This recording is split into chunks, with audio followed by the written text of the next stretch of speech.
Hey everyone, my name is Matt Kosovec, CEO and co-founder of DataForge, and today we're going to be talking about the object model within the DataForge framework.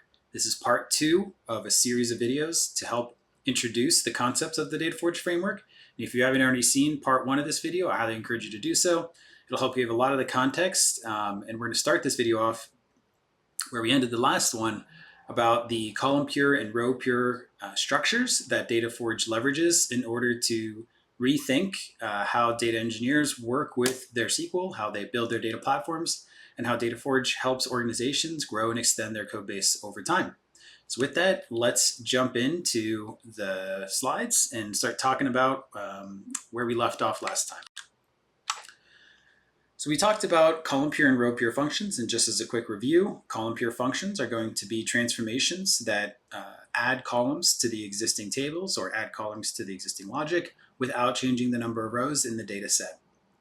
Row pure functions, on the other hand, are going to be transformations that change the number of rows but do not change the number of columns. And the reason why we break things down into these two groups and we don't intermix them is because there are a tremendous number of benefits on the column pure side to work in a purely declarative functional pattern. And there are a lot of things in the computer science world that have been developed over the past couple of decades that show that keeping things in the column pure world will allow us to introduce a lot of these powerful principles and best practices and encourage things such as code reuse if we keep as much of our logic in the column pure side of the house as possible. So let's talk about how we've taken these ideas and we've built an entire class and object model around restructuring your data transformation logic, what those objects are, and how to leverage them in order to build a data platform. All right, so starting with the foundational, most important, and most powerful piece of our object model, something called a rule, which you can think of as the closest equivalent is a SQL expression.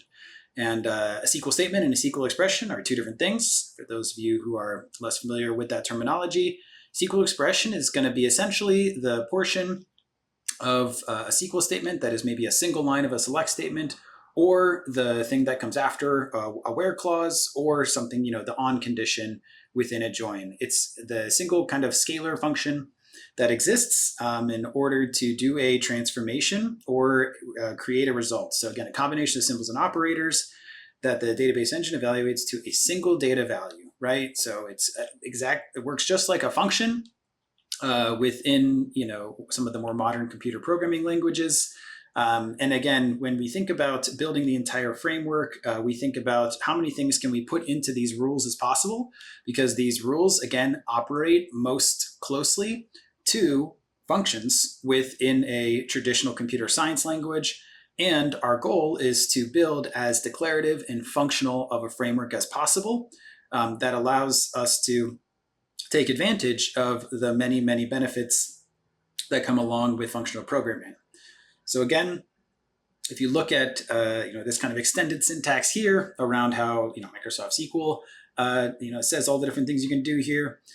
Again, this is pretty simple stuff in terms of what or how you're able to build different types of operations.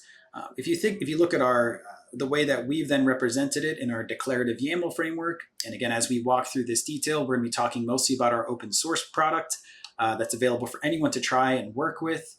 We do have a cloud product as well that's a commercial license, and there's a lot of details in there that help to simplify some of the syntax. But again, today we're going to be focusing on the open source side of the house because it provides the easiest introduction to all of these different objects.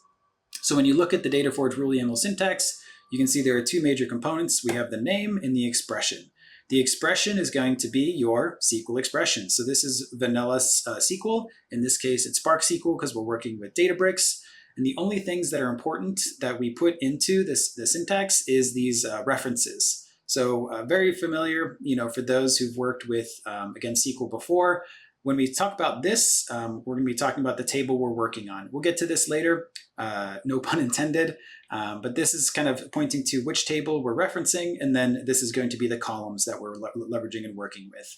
Finally, we need to store the result of this value or the result of this value in this function operated against an entire column. and that's why we call it column pure. And we're going to store it in a new column called net price int. And so all rules within the platform, no matter what they're doing, they all have an expression which does the calculation and a column name that this then stored the result of that calculation for further use downstream. So again, just reviewing, we have all these introductions to all these different concepts around column purity and how and why it's important.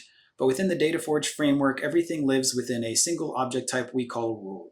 And again, this rule helps you to transform your data and is your primary way to restructure, to perform calculations, cleanse data, data quality rules, as well as many, many other types of functions and calculations available in our platform.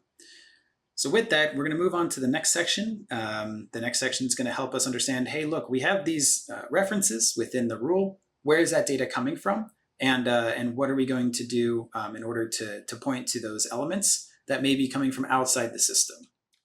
So as we discussed, rules need to get their data from somewhere. Rules do not create data, they only transform data. So where we need to define in our object model what the data we are referencing, what the data we're transforming, where it exists, and what are the types of it. One important thing within DataForge is we are a type-safe language, very unique. Oftentimes the type safety lives within the database engine itself.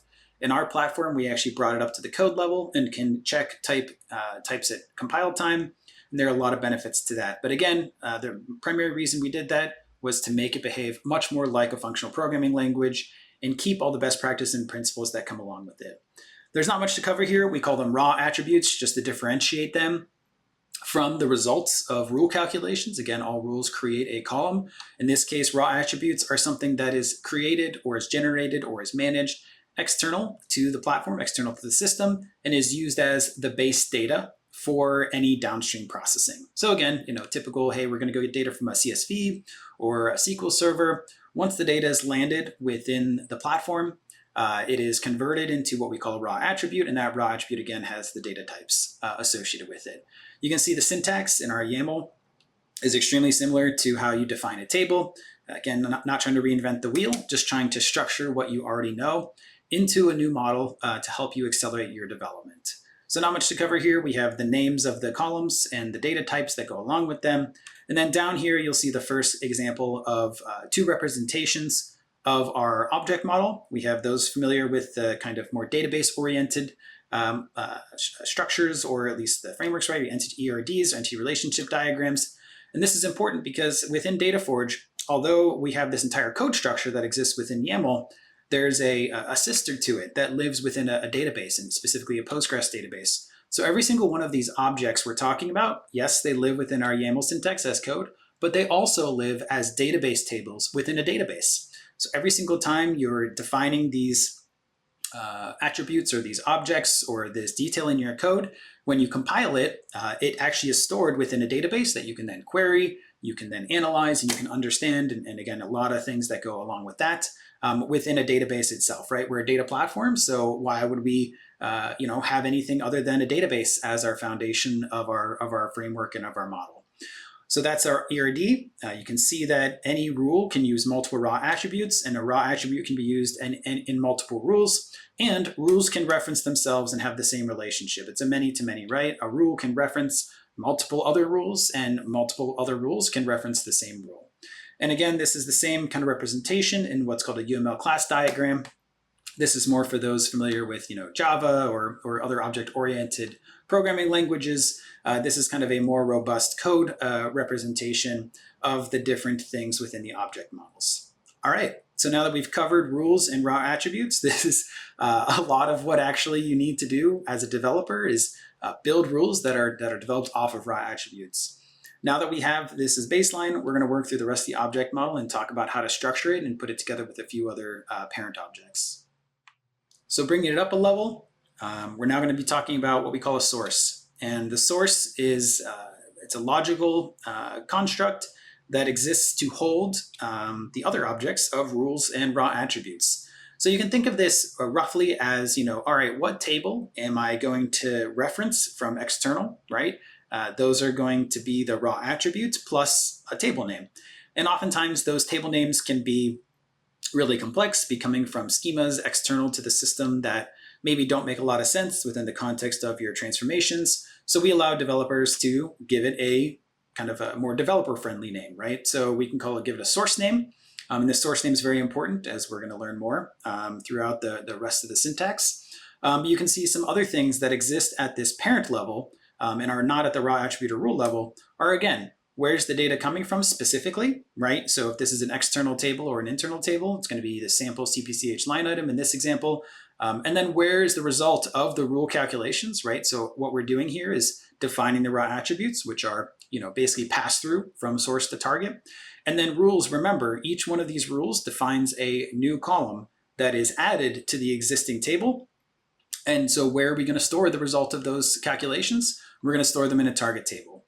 And so those are the three major kind of parent level elements that exist within the DataForge source. Within our cloud product, there's a lot of other attributes that live at the source level. But for our open source product, it's relatively straightforward. Where are you getting the data from? Where are you putting it to? And then rules define how are you calculating or what types of transformations are you performing against this data set, in this case, the raw attributes. Again, we have kind of a object model here. You can see that a source always contains raw attributes and rules. All rules and raw attributes are always attached to a source. So you can think of it as this kind of hierarchy of objects or of designs that allow you to quickly and easily reference these things across all kinds of different products and platforms within our solution. All right, so getting on to the interesting stuff. So far we've covered rules, raw attributes, and sources. So if you put those together, you can perform an unlimited number of scalar operations or column transformations on a single table. However, it's not really that useful, right? If you needed to just work with one table, you would just probably use Excel or some more simplified solution. Where things get interesting, of course, is when you're connecting data or joining data between different tables, different elements, especially when those elements live and exist originally in different systems, different external platforms, so on and so forth. So with that, we're going to start talking about joins. And in this case, we call them relations in DataForge. And we differentiate that because a relation contains not just the join condition, but the cardinality of the two tables that are being connected within that join condition. The most important thing also is that unlike join statements that are tied to a specific SQL operation or SQL statement or a DBT model or other solution that combines everything within the table structure, DataForge relations exist as global objects separate from your code or from your rules or from your source or from your statements. And again, this is important because it then makes those statements, or sorry, those conditions, those join conditions or those relations reusable across the entire platform. Relations exist as global objects that are standalone, separate objects from sources and rules. This allows, again, for DRY or don't repeat yourself best practices and really changes the game and how developers start thinking about and building their platform over time. So again, we're the only ones who separate this logic into a completely dedicated object. There's always two sources and a Boolean expression. Again, we talked about SQL expressions. In this case, it's always Boolean, right? Which is your typical join on statement. Finally, you can have multiple relations between two sources, right? So as you're thinking about logically building this, ultimately your data model, right? It's a data model that lives at your transformation layer. It's not your source data model. It's not your target data model. It's a data model that's helpful and useful for transforming your code. That data model can have multiple different connections between two tables, which is super common when the data is messy or not super well formed, or when you're, again, trying to do some fuzzy matching between two separate systems. Finally, all relations are globally referenceable. So again, we're going to be talking about sources first. We're going to talk about outputs later. And again, they're referenceable across both of those different top-level parent objects and are referenceable from rules, really from anywhere in the platform. And again, this makes it so that as you're thinking about or structuring or restructuring your understanding of the data sets you're working with, you can manage your connections between the data or your join conditions logically all in one place, and then reuse those conditions throughout your code, throughout your entire platform. So moving to this chart down here, this is really a unique thing in DataForge. Again, you have your source system data model, you have your target system data model, right? This is maybe your third normal form in the best case scenario if you're lucky, right? For your source system, and this is maybe your star schema or your one big table model. The DataForge model that lives in the middle here, this combined transform model as we call it, really is your data model built for transformation. It's a new concept, or at least a slightly different concept, that again is focused on leveraging these common elements and again connecting these different systems with these join conditions that then make those connections and the transformations leveraged by those connections or vice versa reusable in target systems. So again, your typical process is, because these join conditions are typically buried in the pipeline logic itself or in the SQL statements that power that pipeline logic, as a developer, you're thinking, okay, I need to move from source to target, and I need to build these transformations and write these join conditions as part of the pipeline, and you're thinking in a very pipeline-oriented fashion. With DataForge, again, you need to shift your thinking. You need to think about, how do we build up this transformation model? How do we add more rules? How do we add more relations? How do we connect the dots between all of these different systems, all of these different elements? And how do we add more transformations, more columns, more logic within this combined transform model, so that we'll be able to leverage and materialize this data, as we call it. Materialization, right, being an exposure of a subset of that transform model to a specific target system, right? So again, trying to not just think about what's my target for this one use case, right? But what could any target be in the future? What could any solution need from these data sets I'm working with? And that will then again produce a tremendous amount of extensibility and code reuse in the future as new use cases or problem statements or data set needs in the future become demanded or become necessary in order to help the business. So again, spent some time on this one. It really is an important piece of the DataForge framework, and one thing that, again, developers take some shift in thinking in order to get familiar with it. Oftentimes, they'll start developing with SQL statements, and then they'll have to move into slowly, they'll have to then translate into the DataForge way of thinking afterwards, but eventually they're able to think in a DataForge first fashion. And once they do that, kind of everything starts becoming much more fast and easy and simple for them to start thinking in this fashion. All right, well, we spent a long time introducing all of that, but thankfully the syntax and the use of it is relatively simple and easy to get familiar with. Here we have two different sources we're connecting. So we have the TPCH line item, TPCH orders sources, and then we have a name for the condition or the relation, again, because you can have multiple joins or multiple relations between two sources, so we have to give it a unique name. And then finally, the condition, the on expression or the join condition between the two. Here we have, again, this kind of aliasing. When we talk about this, we're going to be talking about, hey, this is pointing to line item because it's on the left-hand side.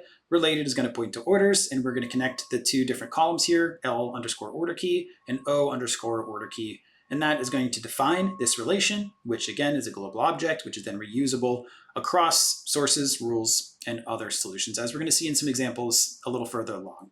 Moving over to our ERD and our object model, you can see here, right, a relation is always used, always exists between exactly two sources. A relation can leverage raw attributes. So in this case, it's leveraging some raw attributes as part of its condition. We also have the ability to leverage rules as an expression, right? So if we need to create a compound key or some formula to create a transformation prior to joining the two tables together, super common, especially when you're talking about, again, fuzzy matching or some type of more complex connection between the tables. That is going to be something you need to do. And so again, rules and relations, you can actually intermix them. You can build a couple rules, use the result of those rules in a relation, and then use the results of, or use that relation in further downstream rules. Very powerful pattern that allows you to intermix them and really build up your logic incrementally, and again, in a way that is reusable across the entire platform. Some more detail here over in the UML class diagram. I'll leave it to you to review in more detail. But again, this is a very straightforward concept that has some very powerful implications. And just to round this out, it's not something that we necessarily invented. It's something we took from the BI world, right? Things like Tableau and Power BI, they have this concept where you have a data model that you develop, within their product, within their solution, and then you leverage, code like DAX or other, languages to then navigate that model and build against it with your logic. We took the same approach here. but obviously took it many steps further and applied it to the ETL space, or the data transformation space, which includes things like storage and processing and all kinds of advanced calculations. All right, with that, we're going to keep moving. All right, so we've covered a lot of different material. We've covered sources, rules, relations, raw attributes. We have all these different objects. Let's think through an example to start bringing it together. So here we have a sample project data model. We have our kind of transactional level table here, TPCH line item, and then we have some dimensional attributes or some extra lookup tables that are connected to this via some joins and some natural keys between primary keys and foreign keys between these tables, right? So we have line items connected to orders between a many to one with order key, and then orders is a many to one to customer. And then we have item can also go up to this part supplier table. This one is through a compound key. And so we're going to go through a couple examples here and talk about how you can leverage this framework to build some logic within the platform. One thing to note is when we are moving between tables and we're moving through a relation from one table to the other, we call it a traversal, right? So again, this is just a different name. The important thing about a traversal is when you're leveraging a relation, you're going to always be using that relation in the context of a rule, and that rule is always going to be attached to a source. So thinking about it in this example, right, we have maybe line item and orders, and we're going to go through it in a more visual way in the next page. But if we're moving from line item to orders, we're going to be traversing the relation, right, here that is set up on order key between these two tables.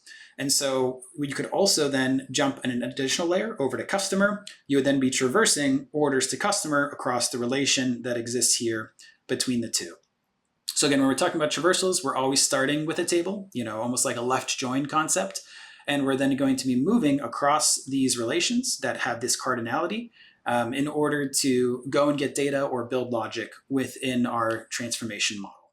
All right, so let's look at this in a little more detail. And again, on the blog associated with this video, which will be linked in the description below, you'll be able to see some extended code examples to see exactly how this is done in the YAML syntax. But logically, I want to talk through the details. So we have two examples here.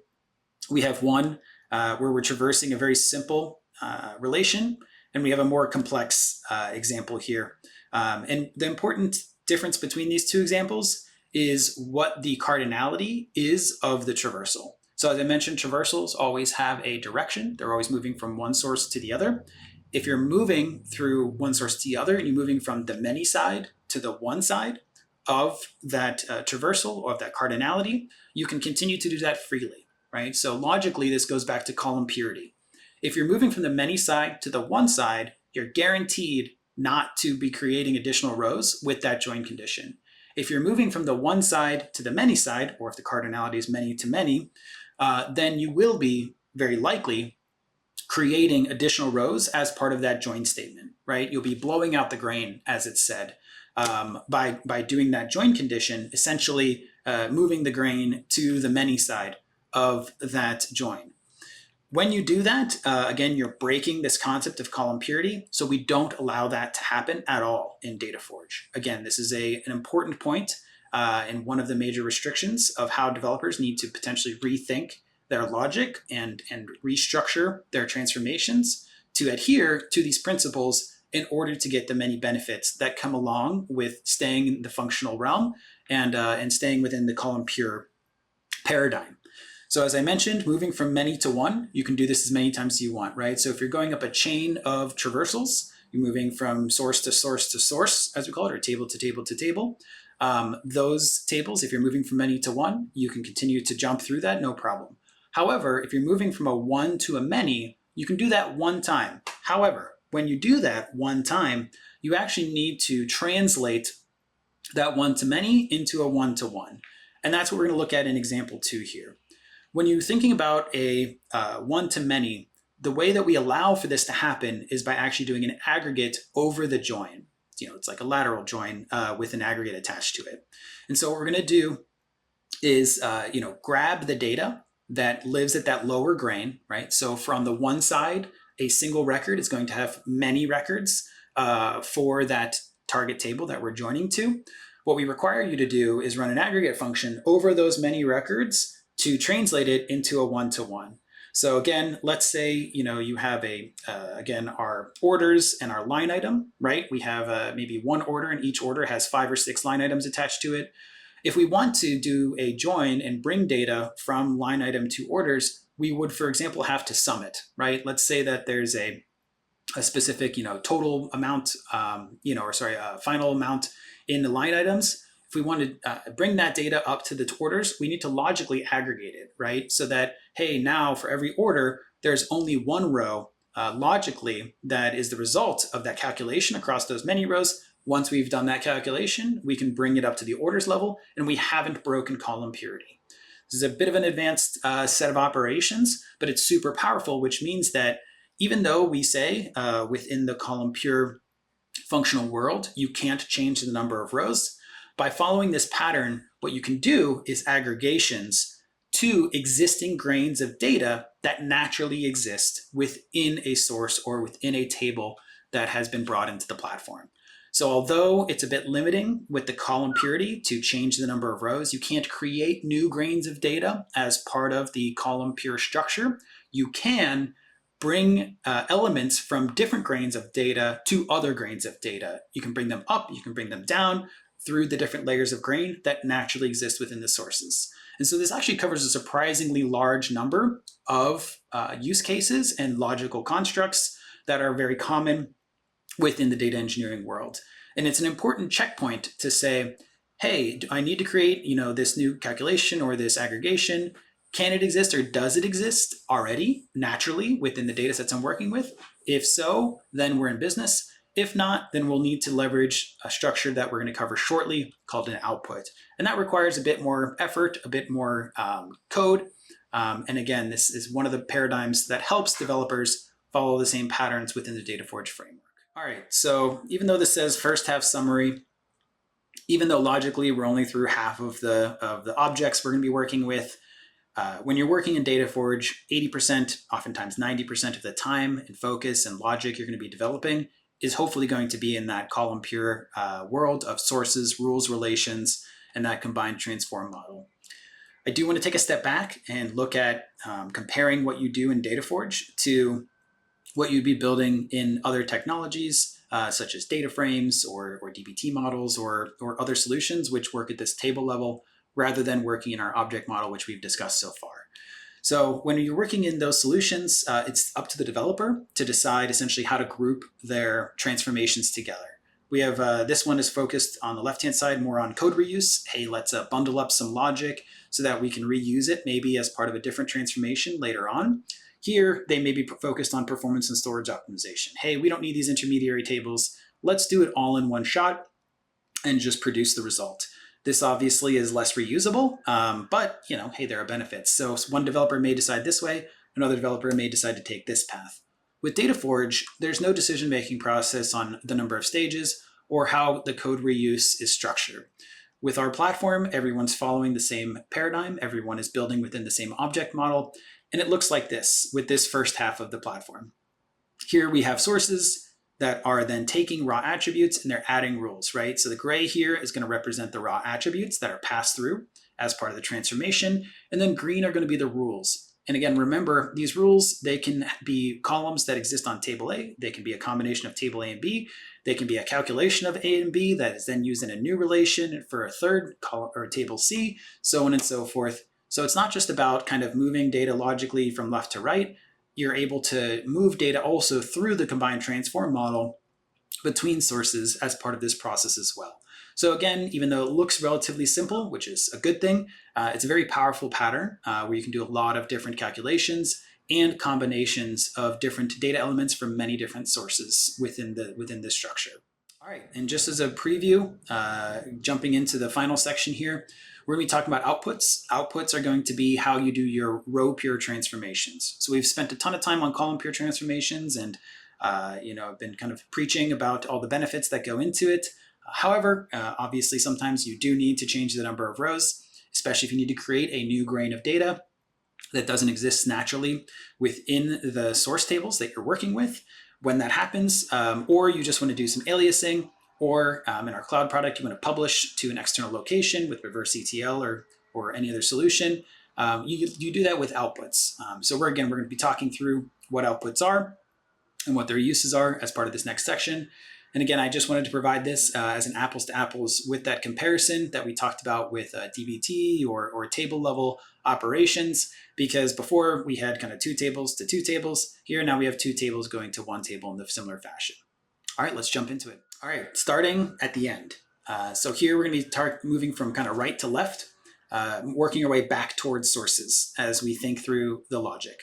So let's start with the end in mind. Here we have output columns, very similar to raw attributes. This is going to be, what does the target table look like? We're going to be defining that within our structure so that DataForge can manage that target table and hook it up to the upstream logic appropriately. Very simple syntax. What's the target name? What's the data type? That's it. Yeah.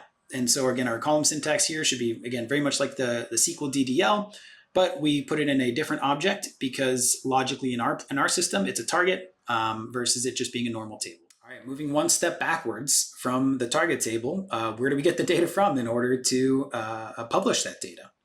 Here, it's called a mapping. This is something that, again, isn't really innovative. We just called it something specific, put it in our object model, and defined some pretty strict things that you can do with it and things you can't do with it. With a mapping, unlike a rule is fully flexible in that you can do any type of scalar calculation against it.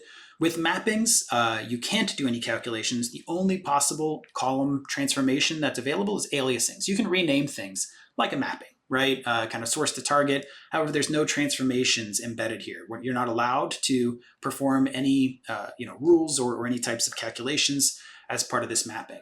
The only thing you're allowed to do is aggregates, is row pure transformations.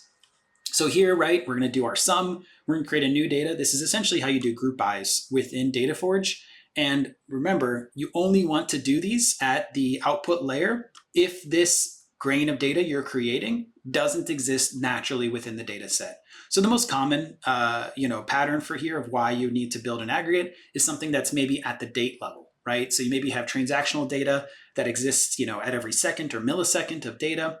However, for a report, you don't need that low level of detail. You want to aggregate the data maybe to daily, or maybe you're feeding a model, an ML model that requires everything to be at the day level or at the year level or some other higher level of detail in order to feed the model and train the model correctly as part of its processing. So again, outputs are going to be where you are doing your kind of source to target simple aliasing, or you're doing your aggregates. So moving down to our ERD, you can see that we have this column map, right, that can leverage both raw attributes and rules as part of its kind of source to target mapping. You can take a raw attribute, pass it through directly, or you can, of course, take a rule, pass it through directly, so on and so forth. And then a column map is always going to point to just one output column. So again, relatively straightforward, relatively simple. But again, with a mapping here, you cannot do transformations. The only thing you're doing is either straight kind of grain straight mapping, or you're doing a group by. And this is the only place in the platform that you're able to do this group by logic.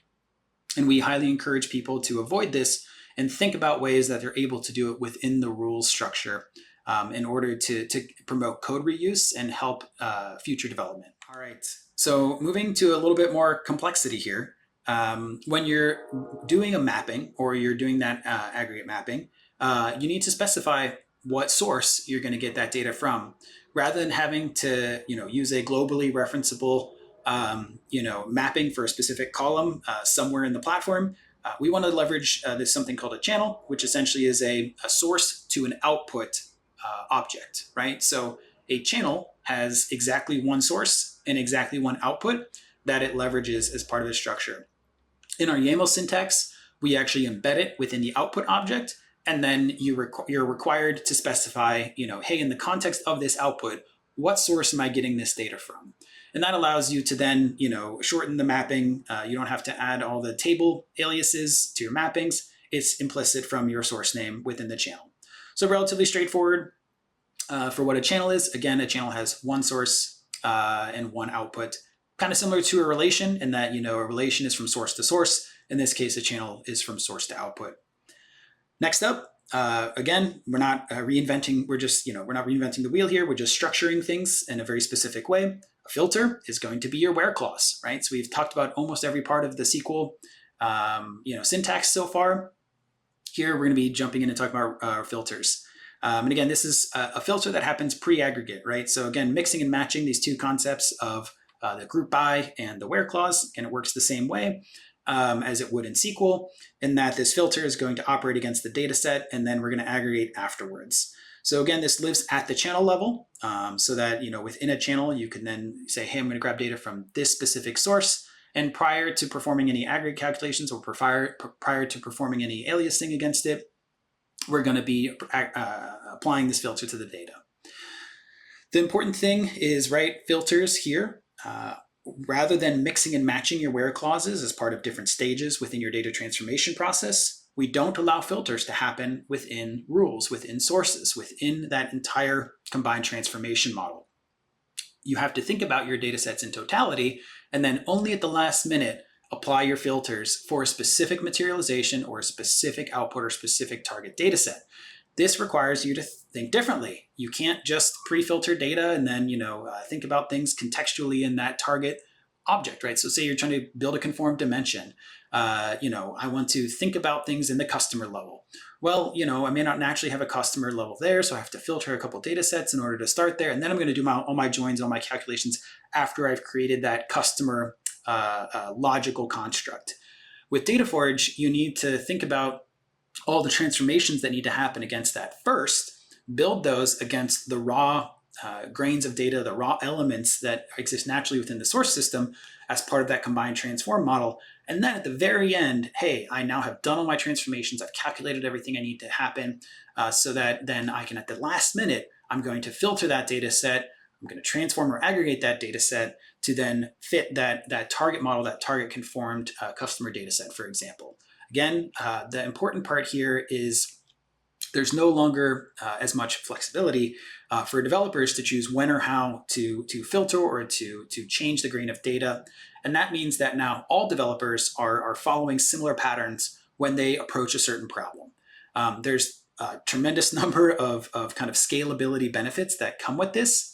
And we can talk about performance and benefits of actual calculations in a later video, but there are actually a surprisingly large number of benefits that come along the performance side that are maybe counterintuitive. You think, hey, well, the sooner I can pre-filter data, the better performance will be, when in reality, oftentimes it creates additional overhead when you need to create those additional stages and do those pre-filters.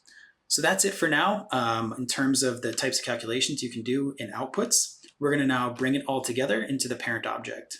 All right, similar to sources that bring all of the column pure logic, all the column pure transformations available into a parent object, we have outputs. We've talked about aliasing, straight mappings. We've talked about aggregate mappings. We've talked about filters and ways to reduce the number of grains of rows. Outputs now allow us to do unions and do additional transformations by combining these things together. So an output is always going to have a name. In this case, it's just called reporting. It's always going to have columns. It's going to always have target columns. And the output is really defined by these target columns. Again, similar to a source that is defined by its raw attributes, an output is always going to be defined as its target columns. And then you're going to be adding logic as a developer to map things to those target columns with channels.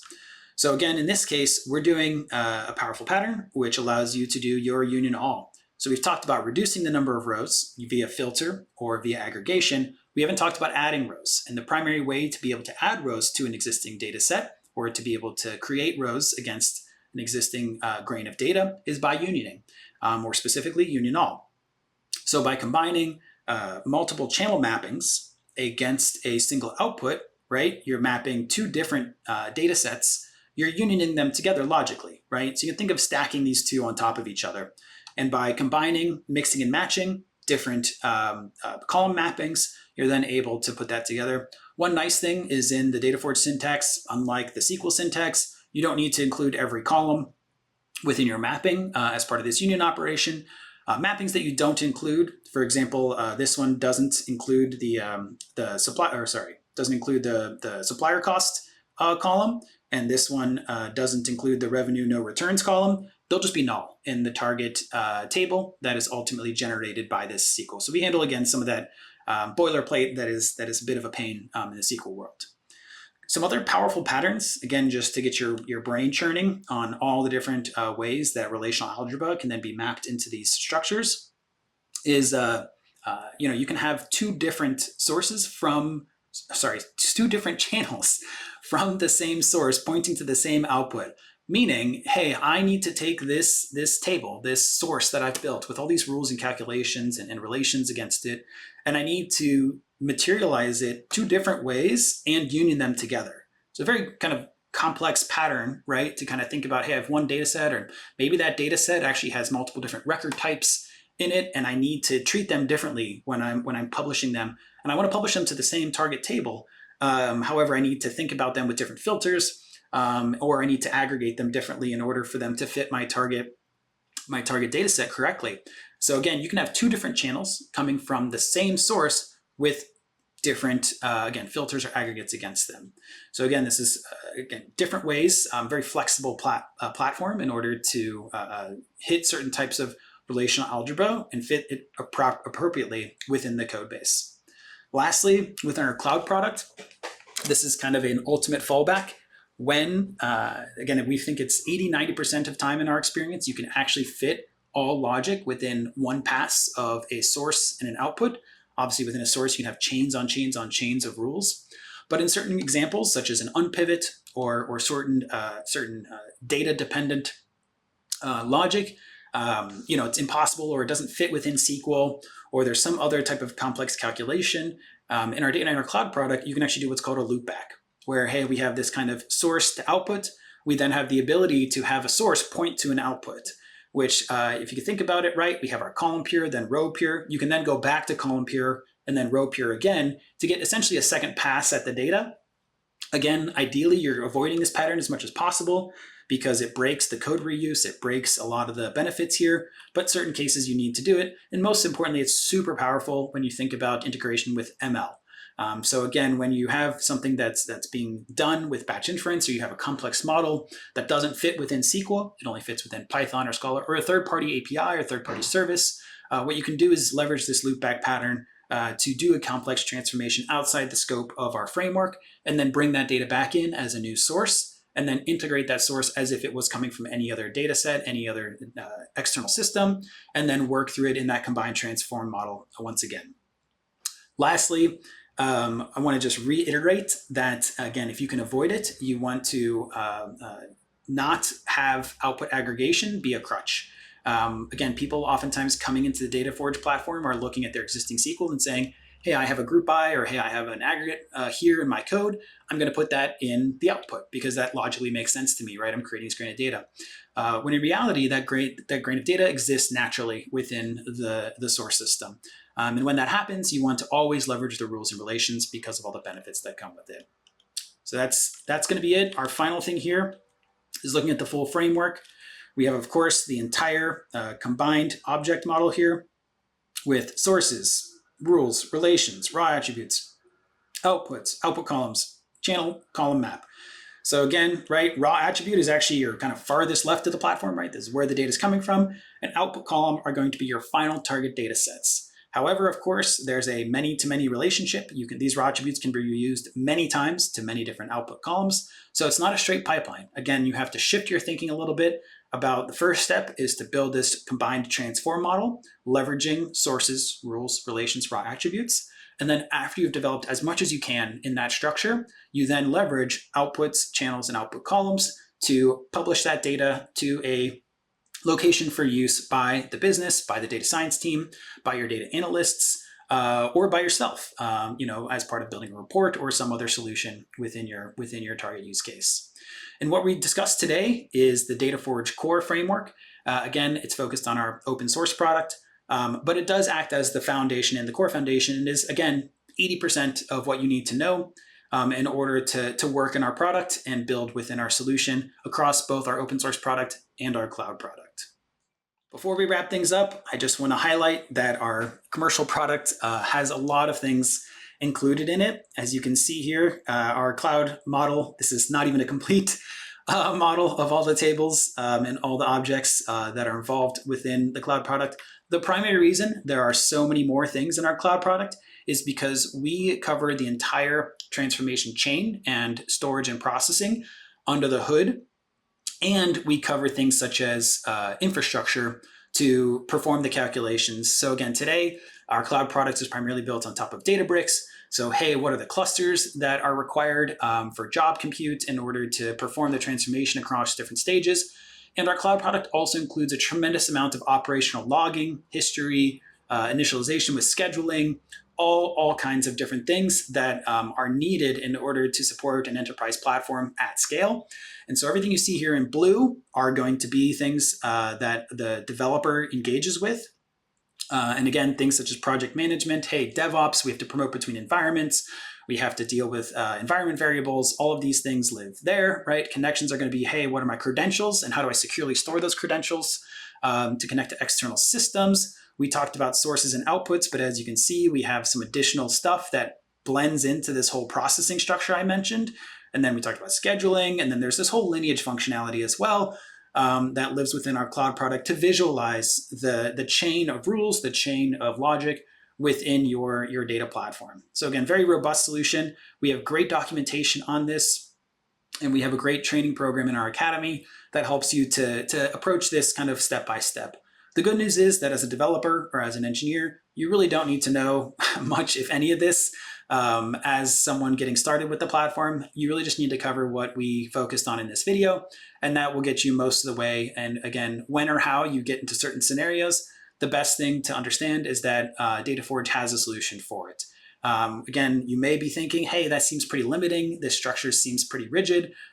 We have a tremendous number of extensibility options with custom logic. You can write Python, Scala, Java, R extensions at many stages here. So that, hey, when I'm working with basic transformations, I'm really comfortable. I can work within this framework that helps with code reuse, that helps with removing boilerplate, that helps me be an efficient developer. But then when or how I need to do something custom, something that doesn't fit well within that structure, within that framework, I can jump out and go on to my fallbacks of, again, Python, Scala, Java, SQL, custom SQL, solutions or third-party solutions to do what I need to do, because sometimes the work just needs to get done. So with that, we're gonna wrap the video up. Again, thank you so much for your attention. We covered a lot today. We always are encouraging questions and feedback, but hopefully this helps you understand, again, how we've taken the world of SQL, how we've taken all the complexity that lives within data transformations, and we found a new approach and a new way to start thinking about transformation frameworks that is differentiated from how it's been done in a pipeline-oriented or source-to-target manner for the last 30 years. We really think this is a powerful way to build platforms, and especially it's useful when you have, again, scale out or a large amount of logic that you need to build down the road, and you don't quite know what it is yet, right? So hey, you want to take a true agile approach, you want to just build iteratively, you can really leverage our structures and our frameworks to assist you to do that without having to refactor or rework your logic over time, and just continue to add to it at scale and continue to help you develop. Thank you so much again, and hope to see you soon in a new video.